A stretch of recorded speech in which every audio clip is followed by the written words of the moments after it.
压下了满腔的怒火。乔涵冷冷地说道：“谢谢战总的好意，我没有什么喜欢的，就算有喜欢的，我自己也能买回来，不需要战总送。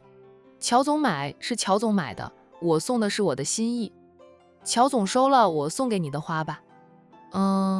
别浪费我的心意，我还是第一次送花束给别人呢。”乔涵脸黑黑的，战总也让我第一次被一个男人送花。这男人给男人送花有什么不可以的呀？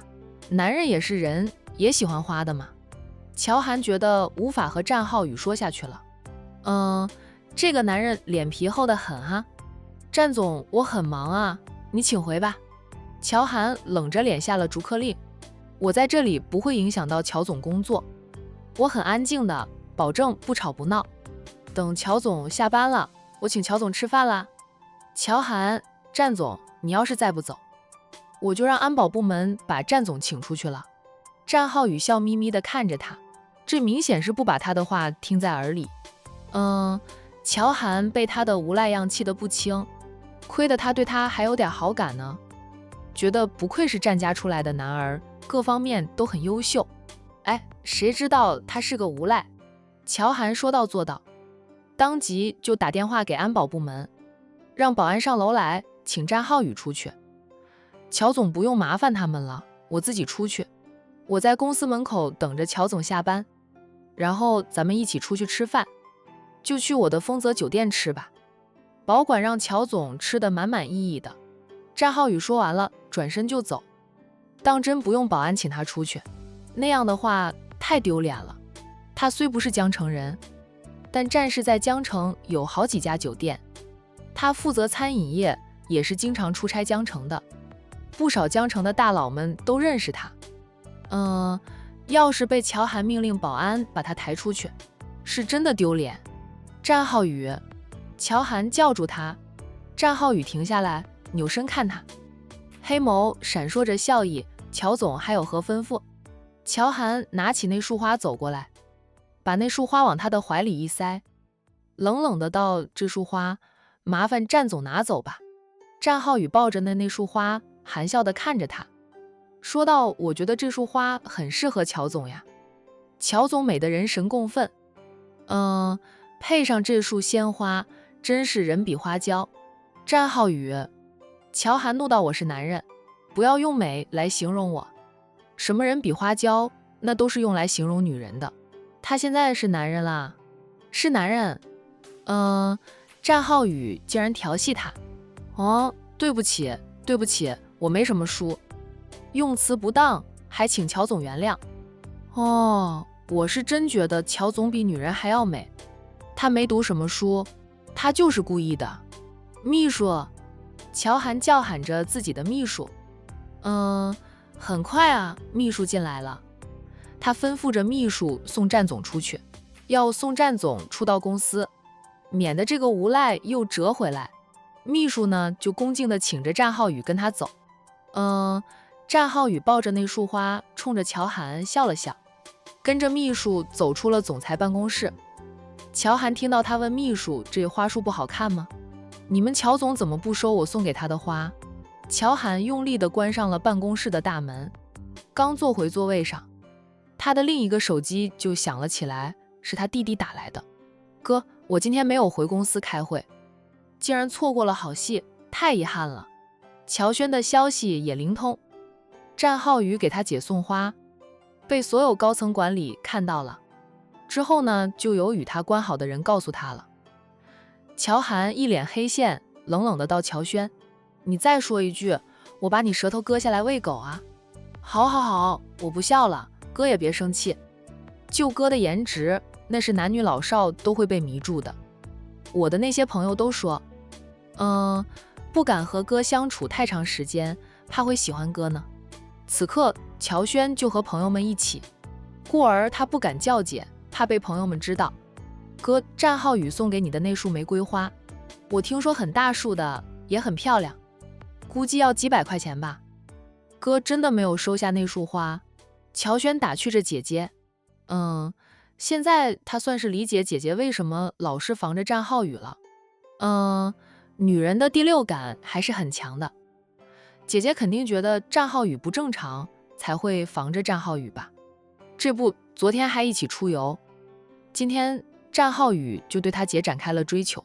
要是他姐恢复了女人的身份，战浩宇的追求在大家看来那是最正常不过的行为。可是他姐现在是个男人的身份呀。战浩宇给他姐送花，马上就成了大家讨论的话题了。乔轩，你找打。乔轩嘻嘻的笑，好好好，我不取笑哥了，哥，战浩宇这样做，我觉得他是利用你。他不是说他不喜欢他奶奶给他挑的妻子人选吗？但那是他奶奶给他挑的，他不好推了。要是传出他是个同性恋，他喜欢哥的话，战家长辈就不会再催婚。他就算不去追求他奶奶给他挑的妻子人选，老人家也不会再跟他计较，毕竟他是同性恋。真让他娶个女人进门，反而害了人家姑娘。乔涵沉默，真是这样吗？战浩宇利用他，拿他做挡箭牌，还是他真的喜欢男人，才会讨厌他奶奶给他挑的妻子人选？哥，战浩宇要是真想利用你，打造他是同性恋的事实，估计还会再给你送花的啦。我不会再让他进公司。乔涵冷冷地道。乔轩嗯着，哥吩咐安保部门，以后只要是战浩宇来了，都不要让他进公司就行。不过以战浩宇的脾性，怕是会追到他们家里去吧。战浩宇打定主意要让人误会他是个同性恋，岂肯轻易罢休？哇，哥，需要我回去帮你解决战浩宇吗？我怎么说也是个帅哥呢。战浩宇喜欢男人的话，可以来找我，我不介意和他传绯闻，制造话题，然后他也不用被父母催婚了。哎，又帮姐姐解决了烦恼，真是一举两得呀。乔轩，别以为我不知道你打什么鬼主意，我的事情我自己解决。说完呢，乔涵就摁断了与弟弟的通话。战浩宇不可能是真的同性恋啊，他若是真的同性恋，管城那么多的青年才俊，他早就有恋人了，何别跑到江城来追求他呀？想到弟弟的分析，乔涵倾向于弟弟的分析，认为战浩宇就是利用他，他有身份有地位，就算和战浩宇闹绯闻，那战家也不好悄悄解决他来挽救战浩宇的名声。乔轩的消息灵通，苏南的消息也很灵通，就他是一路嘴角上扬，带着笑，敲开了战印的办公室大门。战印，告诉你一个消息啊，笑死我了。战印抬头看他两眼，又看他的文件去，嘴上说到什么消息能让你笑死？你可得保重身体啊，你老婆肚里揣着你的玩呢。苏南，去你的，你是咒我吗？哎，我会长命百岁的，跟我家小军白头到老，一起活到100岁。不，我要活到100多岁，我比他大几岁呢？夫妻俩生同枕，死同穴，同生共死。呸呸呸！现在别说这种不好听又不吉利的话，你真是贪心。我觉得能活到90岁就可以了，长命100岁的人还是很少的。战印嘴上这样说着好友，心里却盼着他和海童能活到200岁。苏南在他办公桌前的椅子坐下，笑着说道：“我刚刚收到一个消息，你猜是什么消息？你都说了，是能让你笑死的消息啊。苏南，你就不能猜一猜？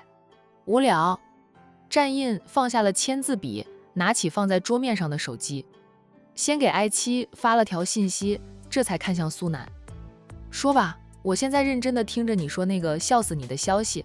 战浩宇，我是说你家老三，居然去追求乔家的大少爷，乔氏集团的总裁就是乔董的大公子。我结婚的时候，乔董一家4口都过来喝了喜酒的，我记得你们好像是坐在一张桌子的吧？战印嗯着，老三怎么追求乔大少爷了？给乔总送了一大束玫瑰花，听说乔总刚好在开会的。浩宇就在贵宾室等着乔总，等了很长时间，等到乔总开完会出来，战浩宇就送他花束，可把乔氏集团那些高层管理吓到了。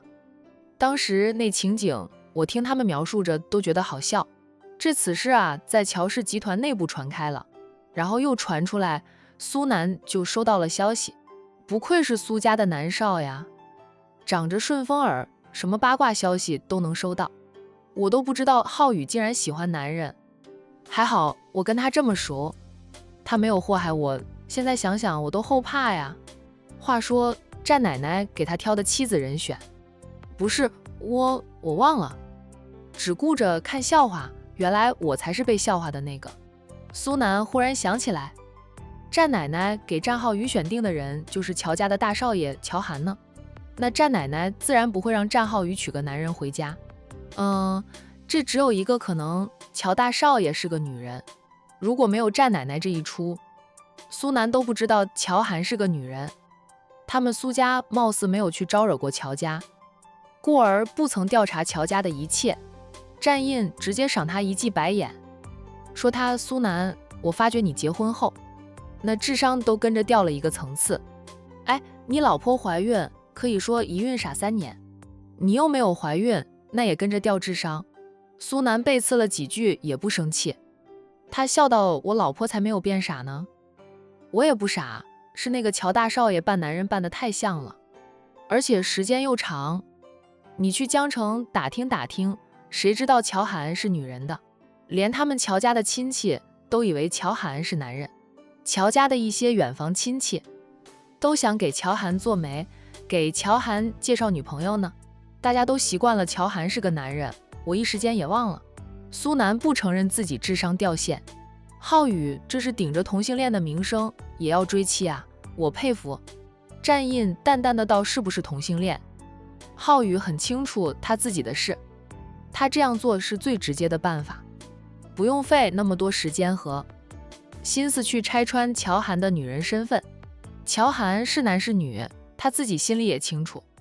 就算他打小女扮男装，扮了20几年的男人，但他并没有做变性手术，扮一辈子的男人都改变不了他是女人的事实。浩宇这样做，他抵挡不住，会恢复女人身份，抵挡住。浩宇也有办法让他承认是女人。战印从来不操心弟弟的人生大事，他们战家男儿若是瞄准了一个女人，那个女人就别想摆脱他们。浩宇未婚，乔涵未嫁，又是奶奶相中的孙媳妇人选，浩宇可以放心大胆地追求乔涵。他这当大哥的就等着喝弟弟的喜酒。苏南点头嗯着，随即又感叹得道：“你们的爱情之路真热闹，有风有雨的，不像我的一点风雨也没有，太顺利了。”战印瞪着他，没好气的道：“少在这里凡尔赛了，不知道多少人羡慕你和沈小姐一帆风顺呢。难道你想有几个情敌？你真想拥有几个情敌的话，我不介意帮沈小姐介绍几个优质男认识认识。虽说沈小姐嫁了你，她和我家彤彤一样，是越来越有女人韵味，魅力越来越强大，走在大街上回头率高达99%的，我想还是很吸引男人的眼球的。他都还防着张念生抢走他家海童呢。”苏南连忙举白旗投降，笑道：“好好好，我是凡尔赛，我感激老天爷对我的厚爱，让我和小军这一路走来顺风顺雨的。战印，你千万别给小军介绍优质男呀，我不想要情敌，真不想要。逗你的，瞧你那紧张的样子，战印不会做那种事的。战印，你是不是早就知道浩宇会这样做的？哦，你是一点都不吃惊的。”战印再次赏他一记白眼，说：“你智商掉线了，你还不承认？我都跟你说了浩宇这样做的原因，你还问我这个白痴的问题？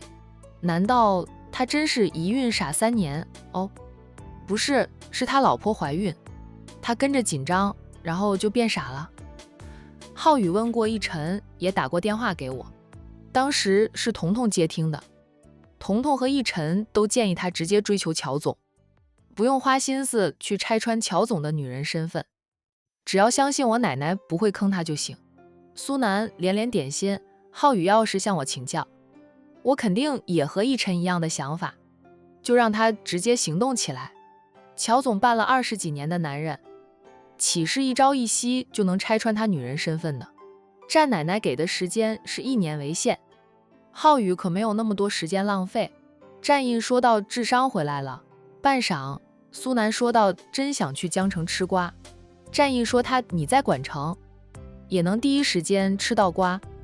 浩宇给乔总送花也就是1个小时前的事，你都吃到了热乎乎的瓜，还需要跑到江城去？苏南笑道，虽然我在管城也能吃到热乎乎的瓜，不过还是在江城吃瓜更热乎啊。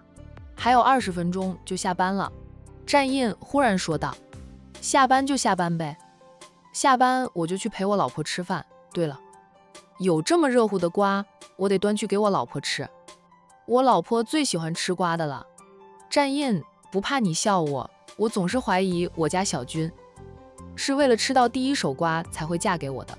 战印说道，你挺有自知之明的。苏南才不是呢，小军肯定是因为我这个人优秀，我对他好，我们性格相投，他爱上我了，我们才会在一起的，可不是为了吃瓜有个伴。当然了，有伴吃瓜也很爽。我申请提前20分钟下班，我要回去陪老婆吃饭，现在路上容易堵，等我到家后刚好可以吃饭。苏南说完起身就走。战印说他天天都是迟到早退，以前那个敬业的苏南哪里去了？以前你不也是天天迟到早退，一点都不敬业，我都是跟你学的。况且这是战氏集团，是你战家的公司，可不姓苏。苏南脸皮厚，不怕好友念叨他迟到早退的。走到办公室门口了，他停下来，扭头对战印说道，你现在这么敬业，那是因为你老婆不在家，你老婆要是在家里，你跑得比我还快。战印笑道，滚吧，你有老婆了不起啊，当谁没老婆似的，有老婆就是了不起啊。苏南得意地走了。他现在回家有老婆做好了热气腾腾的饭菜。战印回家有什么呀？只有他老婆养的宠物在家等着他。战印又不喜欢宠物的，老嫌弃海童的宠物养成了猪。当然了，只敢在背后抱怨，不敢当着海童的面说。就与此同时的江城，乔涵中午有个饭局，在秘书敲门进来提醒他的时候，他抬起左手看了看腕表，陈声应着秘书，我知道了。秘书在提醒他中午有个饭局后，并没有转身出去，还站在他的对面，欲言又止的。察觉到秘书的反常，乔涵总算抬头看向了秘书，低沉地问，还有什么事？乔总，战总他怎么了？不是被他赶走了吗？战总没有离开啊。秘书答道，他在公司门口守着。乔涵问道，那个战浩宇到底想干什么？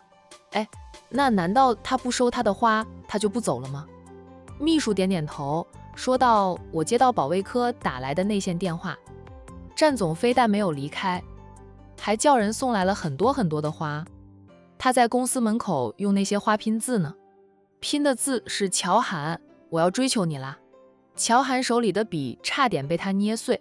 战浩宇这是真把他往火上烤了。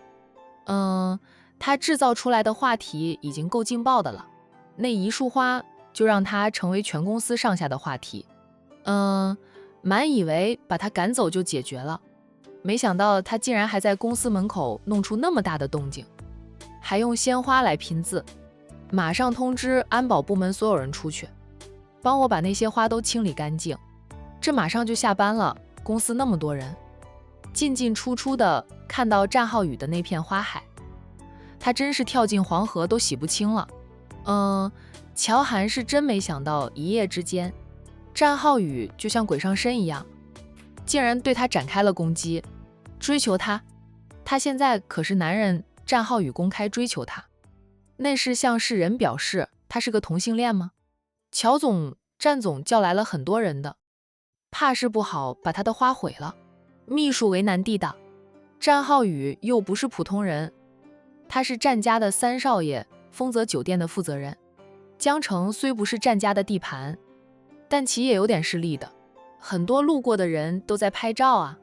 乔涵的脸都绿了，他冷冷的到不管他带了多少人过来，去把花海给我砸了。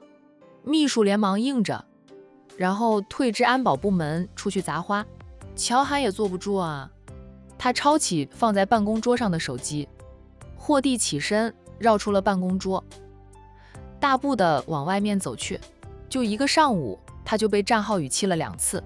那个混蛋还说感激他介绍房子给他买，要报答他呢，他是这样报答他的，他要制造出他是同性恋的绯闻，随便找一个男人不就行了，何必拉上他？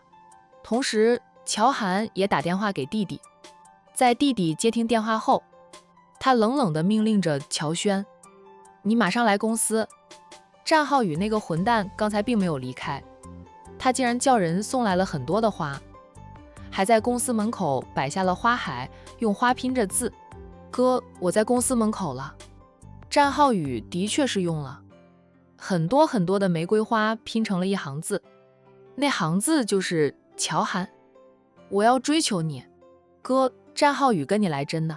乔轩是刚好回公司，从战浩宇给他送出第一束花时，乔轩就跟朋友们玩不下去了，他往公司而来，刚回到公司附近，就看到公司门口挤满了人，大家都用手机拍照，他的车都过不去，只得下车看个究竟，就看到了那大片的花海。哇，乔轩都震惊了，震惊战浩宇的不怕死，震惊战浩宇的速度快。在乔涵打电话给弟弟的时候，他弟弟是刚好拍下了那片花海，正准备发给他看呢。那个混蛋啊！乔涵挂了电话，很快他的手机响了起来，提示他收到新的微信信息。那他点开来看，是弟弟发给他的图片，正是战浩宇在乔氏集团门口摆下的那片花海，那几个大字拼得真是漂亮。乔涵却觉得刺眼至极。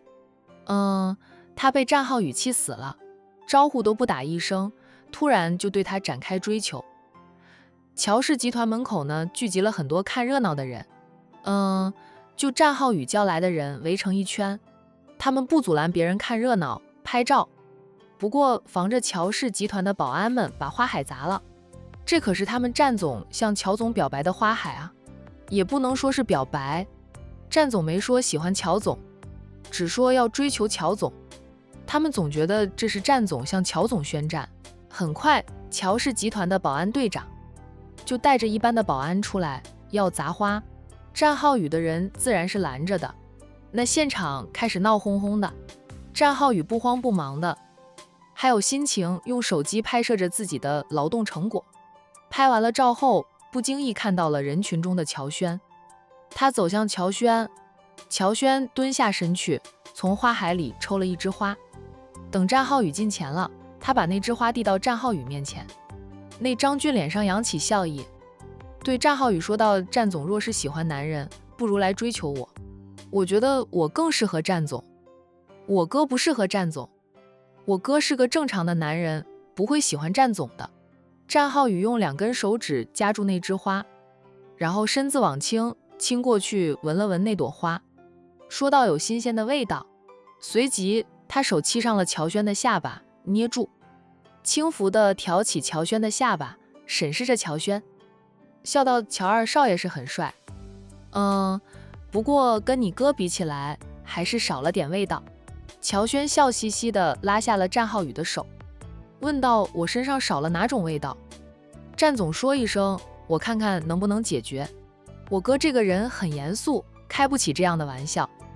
战总需要这个绯闻来解决你的问题的话，尽管找我，我奉陪到底，就放过我哥吧。他也凑到战浩宇面前，低声说道：“我知道战总是故意的，战总这样做无非是想让人误会你是同性恋，然后你家长辈就不会再催你婚。你奶奶给你选好的人选，你不去追求，你奶奶也还认你这个孙子啊。这倒是一个破解的办法，就是有点损你自己就算了，还损别人。你要损别人，我也不管，但你损了我大哥，这就是战总的不是了。战总要损，应该损我呀，正好。”我也被我爸妈念叨着快30岁的人了，还没有固定的女友，日念夜念，我被念的都不敢回家了。我哥偶尔会被念叨，他比我情况要好很多的，因为他工作太忙。战浩宇笑道：乔二少爷真是个聪明人，不过我还是喜欢乔总多一点，乔总有味道。乔二少爷适合当我的小舅子呀，这家伙还真是利用他姐的。住手！一声低喝响起，双方正在推搡的人群停了下来，然后自动分开。乔涵出来了，秘书跟在他身后。战浩宇看到他就脸色黑如炭。乔涵扫向那大片的花海，有些花已经被砸了，但核心内容还没有被砸。乔涵，战浩宇走过来，乔涵望向他，眼神凌厉，冷冷地瞪着战浩宇，冷冷地问着战浩宇：战浩宇，你这是做什么呀？弄出那么大的动静，我送你一束花，你不收啊？战浩宇说道，还说得委委屈屈的。你不知道我需要鼓起多大的勇气，才敢给你送上一束花，你看都不看就拒绝了。我想，可能是花不够多，你嫌弃，就给你安排了一片花海吧。他指着那片残存的花海，问着乔涵：乔涵，这么多的花，你满意了吗？满意个鬼！他想一脚踢过去。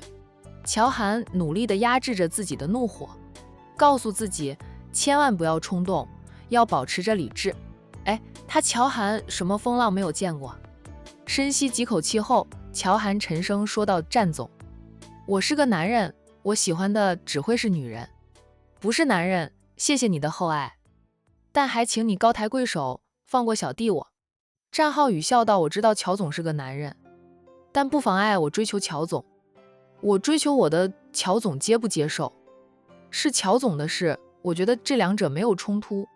早知道战浩宇这么难缠，会做出这么大动静的事情来，他就收下他送的那束花，等他走后再扔垃圾桶了，说不定就不会有这么大的动静闹出来。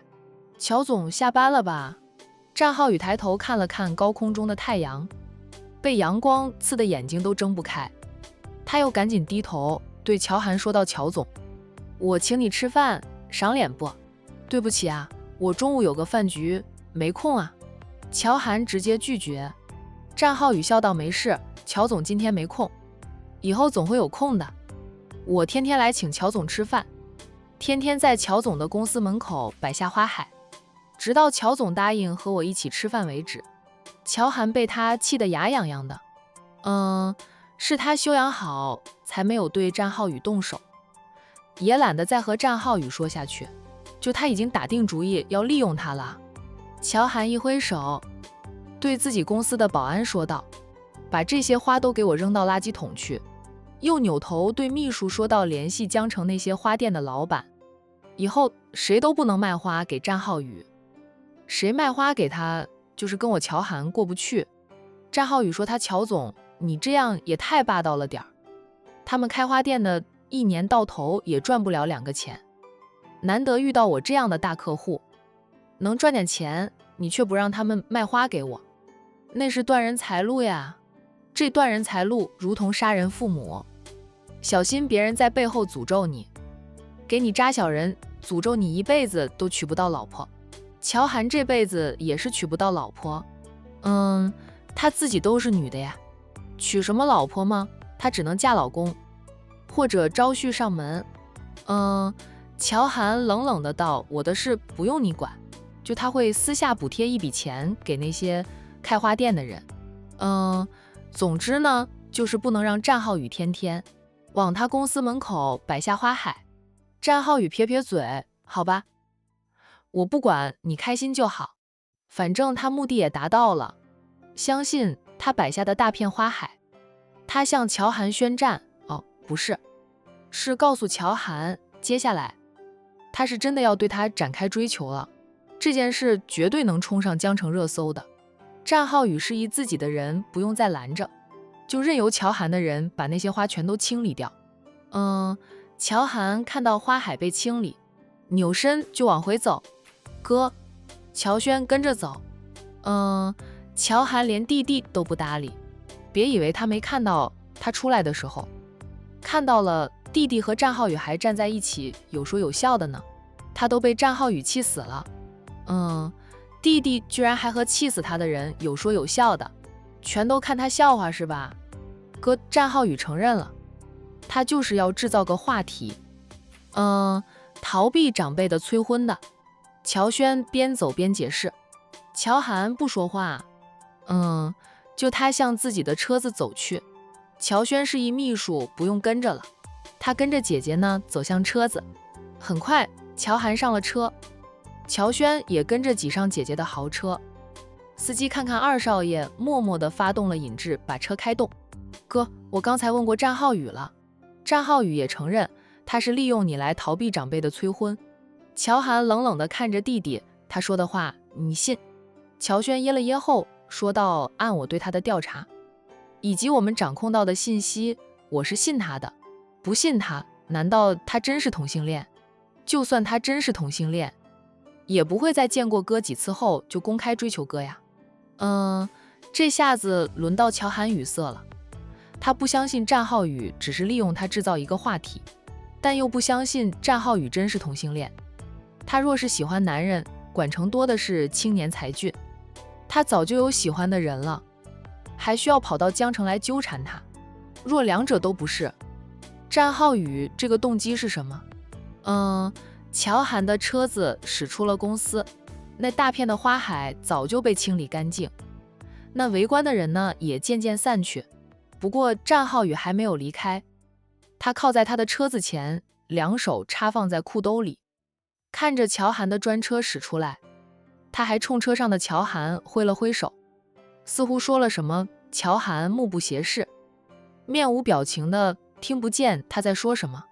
司机知道大少爷现在讨厌死战家三少爷的了，车速挺快的，一下子就把战浩宇抛之车后。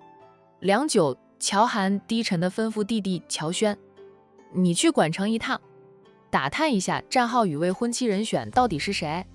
乔轩黑眸闪烁，他看着姐姐。乔涵呢，两片唇瓣抿得紧紧的。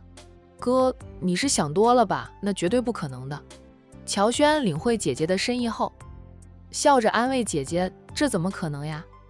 哥很少去管城，也就是苏总结婚的时候，我们一家人过去喝了喜酒。哥忘了战老夫人是年初的时候就把相片给了战浩宇的。哥第一次见到老夫人是什么时候？乔涵回想自己初见战家老夫人的时间，与战浩宇收到他奶奶给他的相片，时间上是对不上。难道是他多心了？哇，想想也觉得不可能。他女扮男装都20几年了，不是1、2年，他是从小就开始装扮的，知情人都没有几个。他统共就见了2、3次的战老夫人，对方就算有火眼金睛，也不可能在2、3次的见面机会就识破了他女人身份。可他总是觉得不对劲，难道真如弟弟说的那样，战浩宇就是利用他？他需要制造这样的话题，也不用千里迢迢跑到江城来，更不必选择我和他也不算熟。他这样做，他家里的长辈是不会相信他的。好吧，哥，我帮你去打听打听，不过未必能打听到的。战老太太把相片给了战浩宇，战浩宇没有说出来，外界的人都不知道他的未婚妻是谁，听说连他的父母都不知情。乔涵低沉的道，战大少爷必定知道的。战浩宇兄弟几个很敬重战印，万事以战印为尊，有什么事也会和战印说。他们不一定会告诉父母，但一定会告诉战印。战印的嘴巴很牢，怕是不好打听到。你可以从大少奶奶的嘴里套套话，海童是战印的心尖宠，战印知道的事，海童基本上也是知道的。乔轩说到，战老夫人和大少奶奶不是去旅游了吗？现在怕是不好找他。乔涵又沉默好一会儿后，他说道，又不是让你1天时间就查清楚，你把这件事放在心上就行。当然了，能尽快打听到最好啊。若是打听不到呢？乔涵俊脸一沉，眼神也变得深沉。低冷的到那就只能兵来将挡，水来土淹了。不管战浩宇有什么阴谋，总有一天会露出狐狸尾巴的。哥，要不你向战大少爷告一状，让战大少爷管一管战浩宇。我想战大少爷若是知道战浩宇这样对你，他也会着急的当大哥的。没有人愿意看到自己的弟弟追求一个男人，若是我去追求一个男人，想来大哥也会管着我，苦口婆心的劝着我要喜欢女人的。乔涵被弟弟的话逗得笑了笑，他瞪了弟弟一眼，说道：“你若是喜欢男人，太阳都能从西边升起来。